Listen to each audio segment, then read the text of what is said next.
오늘 하나님의 말씀은 야고보서 4장 6절에서 7절입니다. 그리고 10절입니다. 야고보서 4장 6절에 있습니다. 그러나 더욱 큰 은혜를 주시나니 그러므로 일렀으되 하나님이 교만한 자를 물리치시고 겸손한 자에게 은혜를 주신다 하였느니라. 그런즉 너희는 하나님께 복종할지어다. 마귀를 대적하라. 그리하면 너희를 피하리라. 주 앞에서 낮추라. 그리하면 주께서 너희를 높이시리라. 아멘. 살아계신 하나님의 말씀입니다. 한국에서는 신정과 구정 이렇게 새해를 두 번 맞이하게 됩니다. 한 해를 두 번 새로운 마음가짐으로 시작할 수 있다는 건 한국 사회에 특히 한국 교회 성도들에게 주신 특별한 은혜가 아닐 수 없습니다. 음력으로 새로운 한 해를 시작하면서 지금 여러분에게 가장 필요하다고 느끼는 것은 무엇입니까? 여러분이 세운 목표와 계획이 이루어지는 것, 더 좋은 환경과 조건을 얻는 것인가요? 그러나 하나님의 백성으로서 가장 필요한 것이 있다면 그것은 은혜입니다. 성도의 성도됨은 바로 하나님의 은혜에 있기 때문입니다. 6절을 보시면 그러나 더욱 큰 은혜를 주시나니, 하나님은 우리에게 더욱 큰 은혜를 주시겠다고 말씀하고 있습니다. 무엇 때문에 요즘 힘들다고 느껴지시나요? 어떤 환경과 조건 때문입니까? 아니면 재정적인 문제 때문입니까? 통장에 잔고가 별로 없고 그래서 뭔가를 해야 하는 상황이지만 그것을 할 수 없는 상황에 이르게 될 때 우리는 참 절박해집니다. 마음이 참 가난해지고 또 어려워지는 것이죠. 그런데 우리의 삶에 하나님의 은혜가 얼마나 있는지에 대해서는 그만큼 관심을 기울이지 않습니다. 통장에 잔고가 없을 때 그 절박한 만큼 나의 영혼에 내 삶 가운데 은혜의 잔고가 없을 때 그만큼 절박하지 않다라는 것입니다.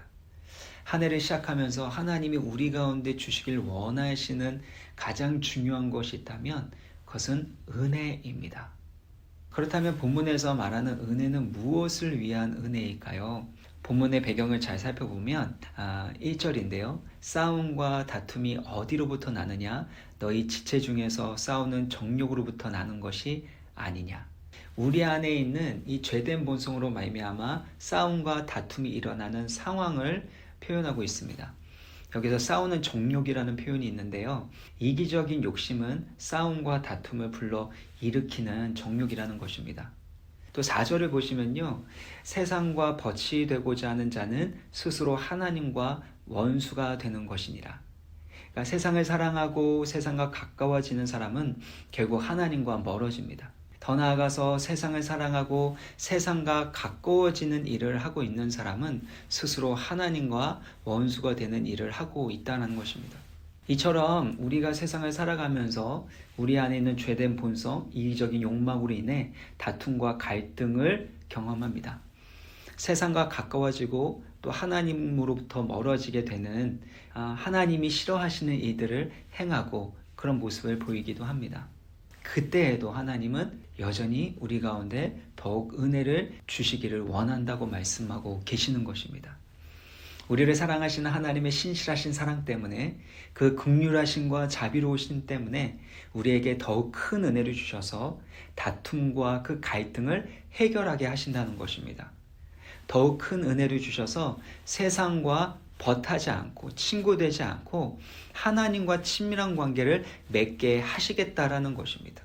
많은 사람들이 신앙생활을 함에도 불구하고 변화가 없고 성숙함에 이르지 못하는 이유가 무엇일까요? 열심히 뭔가를 하는데도 나름대로 노력하고 애쓰는데도 왜 변화와 열매가 없을까요?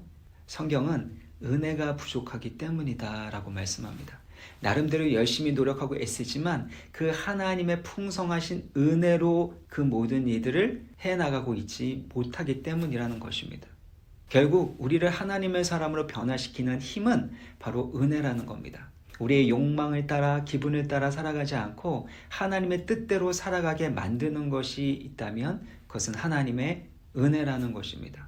하나님이 우리를 창조하셨던 그 형상대로 살아갈 수 있도록 생기와 생명력을 불어넣게 하신다는 것입니다.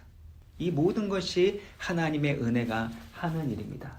그래서 사도 바울은 고린도전서 15장 10절을 보면 그러나 내가 나 된 것은 하나님의 은혜로 된 것이니 내게 주신 그의 은혜가 헛되지 아니하여 내가 모든 사도보다 더 많이 수고하였으나 내가 한 것이 아니요 오직 나와 함께 하신 하나님의 은혜로다.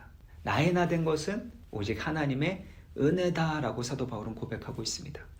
그리고 그 은혜가 헛되지 않기 때문에 내가 다른 사도들보다 더 많이 수고하였지만 이것도 내가 한 것이 아니라 오직 나와 함께 하신 하나님의 은혜다라고 고백하고 있는 겁니다. 은혜 없이는 도무지 세상의 유혹과 시험을 이겨나갈 다른 방도가 없다는 것입니다. 근데 여기에서 중요한 것은 은혜는 내가 원하는 뜻과 욕심을 관철시키는 것이 아니라는 것입니다. 은혜는 내 힘과 내 능력으로 도무지 해결할 수 없는 것을 해결해 주시는 하나님의 은혜입니다. 내가 깨달을 수 없는 것을 깨닫게 하시고 내가 할 수 없는 것을 행하게 하시는 것, 이것이 바로 하나님의 은혜입니다. 그러나 이것이 나의 욕심, 나의 계획, 나 중심적인 것들을 이루기 위한 수단이 결탄코 될 수 없다라는 것입니다. 제가 테너 윤정수 지사님의 간증을 들었습니다. 11년간 유럽에서 오페라 가수로 40여 개의 작품을 하면서 하나님의 은혜를 참 많이 경험을 했습니다. 5대째 기독교 가정에서 자라났고요. 20대 초반 때 그때 공군 군악대 그 시절에 참 많이 고생하고 힘든 시절을 겪었다고 합니다. 또 아토피 피부염이 너무나도 많이 이렇게 많이 나와가지고 너무 힘들고 어려운 상황을 겪었다는 거죠. 그 과정에서 하나님을 의지하게 되었고 또 찬양 선교단체에 들어가서 단기 선교하면서 특별히 광저우의 그 찬양 이 단기 선교를 갔을 때 거기에서 깊이 하나님을 만나게 됩니다. 이 대학 들어가기 전까지만 해도 부모님이 경제적으로 어렵지 않으셨고 또 음악적으로 이렇게 가는 부분에 있어서 많은 서포트를 해주셨는데 갑자기 사업에 어려움이 왔고 재정적으로 어렵게 됐습니다. 그래서 대학 졸업도 할 수 없는 상황이 되었습니다. 다행히 이제 졸업은 했는데요.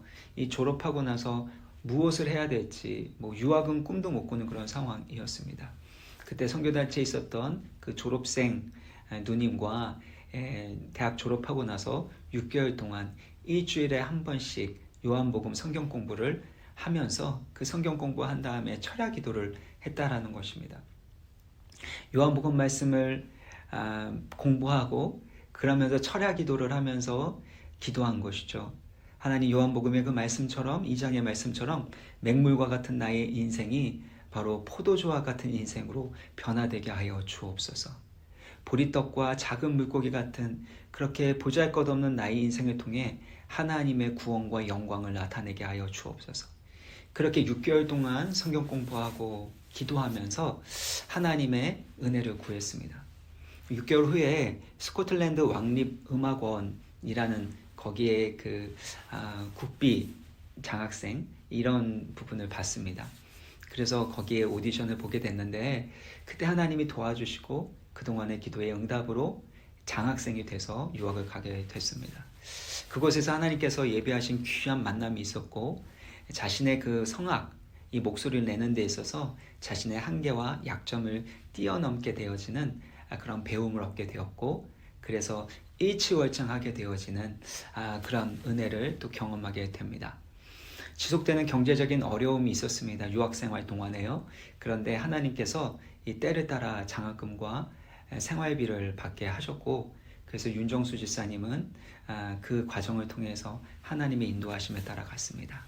결국에 그런 귀한 만남의 복과 하나님의 도우심 때문에 웨이즈 콩쿠르 대회에서 처음으로 입상하게 됩니다. 한국에서는 중앙일보 콩쿨 이 대회 1차 예선 탈락이 이 최고 성과였대요. 근데 1차 예선 탈락이 최고 성과였는데 이젠 3년 만에 바로 웨이즈 영국의 콩쿨 대회에서 1위에 입상하게 된 것입니다. 그 이후에 2010년, 2011년 영국 거의 모든 콩쿨에서 1위를 하게 되었다라는 것입니다. 그런데 이렇게 계속해서 1등을 하고 또 학교에도 정말 이 소문이 나기 시작하니까 교만이 찾아오게 됩니다. 마음에 교만한 마음이 생기고 내가 이렇게 열심히 하고 내가 이렇게 재능이 있기 때문에 내가 이렇게 1위를 했구나. 그런 교만한 마음이 생기기 시작했대요. 그 이후에 국제 콩쿠르 대회에 지원을 했는데 지원하는 것마다 다 탈락하게 되는 겁니다. 실패의 실패를 경험하면서 참 많이 아팠는데 그 아픔을 통해 자신이 얼마나 교만했는지를 깨닫게 됐습니다. 그리고 결국에 내가 하는 것이 아니라 하나님이 하시는 것이구나.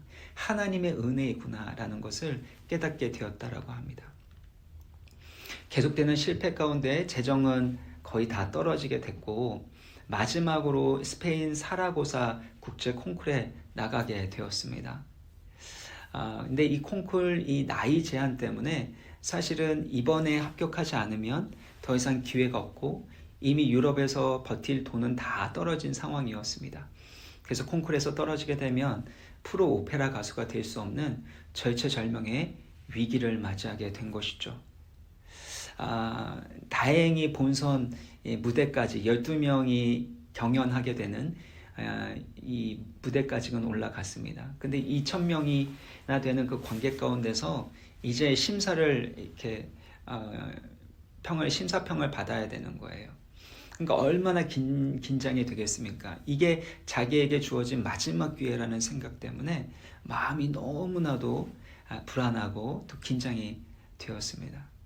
그때 간절하게 주님께 기도하고 있었는데 이 윤정수 지사님의 그 마음 가운데 이게 떠오르기 시작했대요. 하나님께서 그동안 자신을 어떻게 인도하셨는지, 자기의 10대, 20대, 지금 30대 이때까지 하나님이 나를 어떻게 인도하셨는지 떠오르게 하셨다라는 겁니다. 그러면서 관객 앞에서 심사위원들 앞에서 평가받는 것이 참 두렵고 긴장이 되지만 내 인생의 끝에서 마지막 죽음 이후에 그 하나님의 심판대 앞에서 결국엔 나를 평가하시고 심판하실 분은 하나님 한 분이라는 것이 선명하게 눈앞에 펼쳐지기 시작했다라는 거예요. 결국에 하나님께서 나를 어떻게 평가할 것인가, 이것이 가장 중요하다라는 것들이 선명하게 눈앞에 보였고 마음에 깨달아지기 시작했다라는 거예요. 그러니까 더 이상 이 콩쿠르의 입상이 또 이 사람들의 이 관객들이나 심사위원들의 이 평가가 더 이상 중요한 것이 아니게 되었다라는 겁니다. 오히려 함께 본선에 오른 12명을 위해서 중보기도를 하게 된 거예요. 경쟁 대상이 아니라 중보기도의 대상이 된 것입니다. 실제로 한국 동료 중에 한 사람이 그 국제대회에서 여러 번 콩쿠르 대회에서 1위를 했던 사람입니다. 그래서 물어봤대요. 왜 너는 이렇게 콩쿠르 대회에 나왔냐? 그랬더니 결혼을 했는데 이 분유값이라도 좀 벌기 위해서 이렇게 나왔다라는 거예요. 그래서 그 친구를 위해서도 기도를 했습니다. 근데 결국에 그렇게 공연이 이제 결과가 나왔는데요. 그 한국 동료는 분유값을 훨씬 넘어서게 되는 상금을 받게 되었고, 윤정수 지사님은 그 국제대회에서 1위로 입상하게 되었습니다. 그리고 프로 오페라 가수로서의 길이 열리게 됐고, 또 영국 문화원에서 주는 우수 인재 비자를 한국인 최초로 받게 되었습니다. 결국엔 내가 하는 것이 아니라 모든 것이 하나님의 은혜의 역사인 것을 깨닫고 체험하게 된 것입니다. 이처럼 하나님은 우리의 한계 상황과 실패 속에서 하나님의 은혜와 일하심을 깨닫게 하시고 경험하게 하십니다. 그래서 하나님의 은혜로 살아가게 하신다라는 것입니다. 은혜 더 주시네 라는 찬양이 있는데요. 그 가사가 이렇습니다. 내 짐 누를 때 주님 은혜 더 주시며 나 연약할 때 주님 힘 주시네. 환난이 클수록 긍휼 더 주시며 큰 시험 당할 때 평안 주시네. 2절입니다. 내가 더 이상 견딜 수 없게 될 때, 날 지탱하던 힘 다 사라질 때, 내 바라던 소망 다 허사가 될 때, 내 아버지의 도움이 시작되네.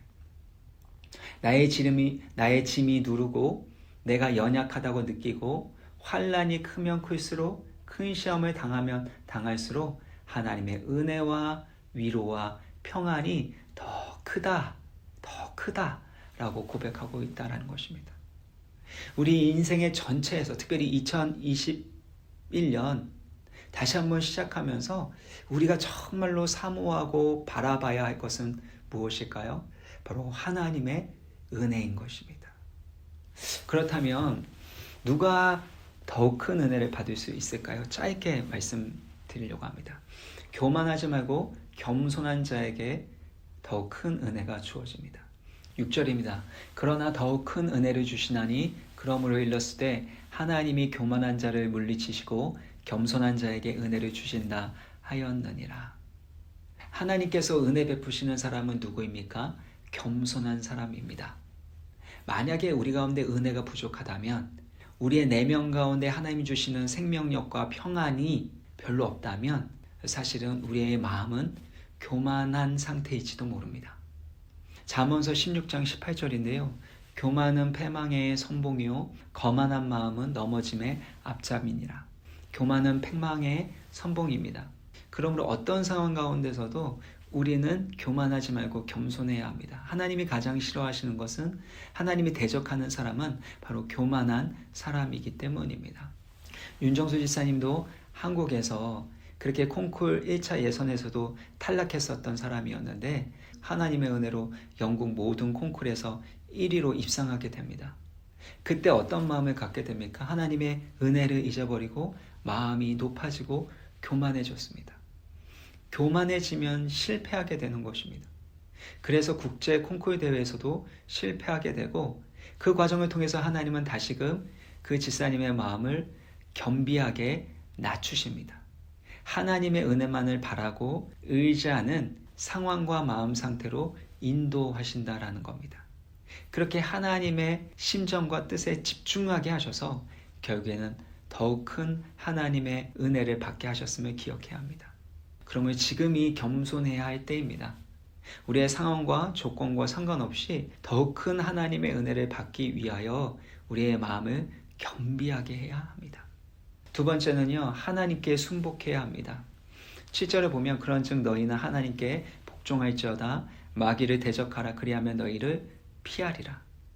여기에서 하나님께 복종할지어다가 너무 중요합니다. 은혜로우신 하나님의 권위와 말씀 앞에 순복하고 무릎 꿇어야 한다는 것입니다. 우리는 보통 성경을 읽을 때나 설교 말씀을 들을 때 내가 듣기 원하는 말씀에 아멘합니다. 내가 가진 생각과 뜻에 잘 맞는 말씀을 드릴 때는 은혜 받았다라고 표현합니다. 그러나 은혜는 나를 위해 하나님의 말씀을 이용하는 것이 아닙니다. 나를 하나님의 말씀에 맞추고 나의 뜻과 생각을 하나님의 말씀에 순복시키는 것입니다. 하나님의 마음과 뜻을 헤아리게 될 때가 바로 은혜의 순간이라는 것이에요. 윤정수 지사님도 그 콩쿨 국제대회 그 마지막 그 순간 가운데서 정말 긴장하고, 이것이 정말 내 인생의 결정적인 그런 중요한 그런 순간인데, 그때 어떻게 됩니까? 하나님의 마음과 뜻을 헤아리게 되죠. 내가 심사위원들에게 받는 그 평가가 중요한 것이 아니라 하나님 앞에서 받게 될 최후의 심판과 평가가 가장 중요하다는 것을 깨닫게 될 때 그는 마음에 큰 평안을 누리게 됩니다. 사명을 발견하게 됩니다. 그리고 자신이 하나님의 영광을 위하여 노래하고 있음을, 살아가고 있음을 깨닫게 됩니다. 그래서 본선에 올라간 12명의 사람이 경쟁자로 느껴진 것이 아니라 중보기도의 대상이 되었던 거 아니겠습니까? 하나님의 마음과 사명을 품게 되었고, 그래서 인생의 길이 결정되는 절체절명의 위기 가운데 하나님의 뜻이 이루어지게 되는 것입니다. 이처럼 하나님의 은혜와 그 말씀에 복종하는 것이 중요합니다. 이렇게 하나님께 복종하게 되는 것은 마귀를 대적하는 일과 직접적으로 관련성이 있습니다. 7절을 보면요, 그런즉 너희는 하나님께 복종할지어다 마귀를 대적하라 그리하면 너희를 피하리라. 하나님께 복종하고 마귀를 대적하면 마귀가 피한다라고 말씀합니다. 마귀를 대적한다는 것은 무엇일까요? 마귀가 주는 거짓 메시지, 자기중심적인 생각과 욕망을 대적하는 것입니다. 그래서 하나님의 은혜의 말씀에 순복하는 것과 마귀의 일을 대적하는 것은 동전의 앞뒷면과 같습니다. 싸우려고 하는 정욕과 욕망, 세상적 욕망을 대적하고 세상을 사랑하고 세상과 가까워지려고 하는 것을 대적하는 것입니다. 그때 마귀의 일을 버릴 수 있고 마귀의 유혹과 시험으로부터 승리할 수 있게 되는 것입니다. 여러분의 삶과 가정과 일터 가운데 얼마만큼의 은혜가 있습니까? 얼마나 그 은혜를 받고 누리며 살아가고 계십니까? 2021년도는 이 하나님의 은혜, 더 크신 하나님의 은혜를 누리시기를 축복합니다. 하나님이 주시는 큰 은혜를 받기 위하여 더 겸손하고 낮은 마음을 가지시길 바랍니다. 하나님의 은혜와 말씀에 복종하시고 마귀를 대적하시길 바랍니다. 나의 뜻이 아닌 하나님의 뜻을 사모하시고 그 하나님의 뜻대로 순종하는 삶을 살아가시길 바랍니다. 그러면 10절의 말씀대로 반드시 주님이 높여주십니다. 주 앞에서 낮추라. 그리하면 주께서 너희를 높이시리라. 다 같이 기도하시겠습니다. 살아계신 하나님 아버지, 구정을 맞이하여 음력으로 새로운 한 해를 시작하게 하여 주셔서 감사합니다. 아버지 하나님, 우리 가운데 때로는 우리 힘과 능력으로 해결할 수 없는 문제가 있을 때마다 그때마다 살아계신 그 하나님의 은혜만을 바라고 사모하게 하여 주옵소서. 그러나 더욱 큰 은혜를 주신다고 말씀하셨고 그 은혜가 우리의 삶을 채우시고 도우시고 인도하여 주실 줄 믿사오니 어떤 상황에서도 겸손한 마음으로 하나님의 은혜만을 바라고 의지하게 하여 주시옵소서. 혹시나 교만한 마음이 있다면, 내 힘과 내 방법을 해결하려고 했었던 부분이 있다면, 아버지 하나님, 싸우고자 하고 다투고자 하는 마음의 정욕이 있고 세상과 버타고자 하고 세상을 사랑하고 친하고자 했었던 마음이 있다면 아버지 회개하오니 주님 은혜 베풀어 주셔서 그 모든 일들을 내어버리고 하나님이 기뻐하시는 그 뜻을 순종할 수 있도록 도우시고 은혜 베풀어 주시옵소서. 특별히 그 은혜를 받을 수 있는 겸손한 자 되게 하여 주옵시고 날마다 은혜의 보좌 앞으로 더 나아갈 수 있도록 주의 성령으로 인도하여 주옵소서. 무엇보다 하나님의 은혜와 그 말씀 가운데 복종하고 순종할 수 있도록 도와주시며 마귀의 일, 세상적인 욕심과 그 뜻에 따라 살아가고자 하는 마귀의 일을 대적하게 하여 주시고 날마다 세상의 그 유혹으로부터 승리할 수 있도록 주여 인도하여 주옵소서. 그래서 마침내 우리의 삶 가운데 도우시고 역사하여 주셨음을 간증하고 주의 그 구원과 영광을 나타낼 수 있는 복음의 산증인으로 살아가게 하여 주옵소서. 그렇게 하나님 우리의 삶 가운데, 우리 일터 가운데, FNC 기업 가운데 그런 은혜를 베풀어 주시고 전화 위복의 복으로 충만케 하여 주시고 그래서 세계 선교를 위하여 더 귀하게 쓰임받는 기업 되게 하여 주실 것을 믿사오며 거룩하신 예수 그리스도의 이름으로 간절히 축복하며 기도합나이다. 아멘.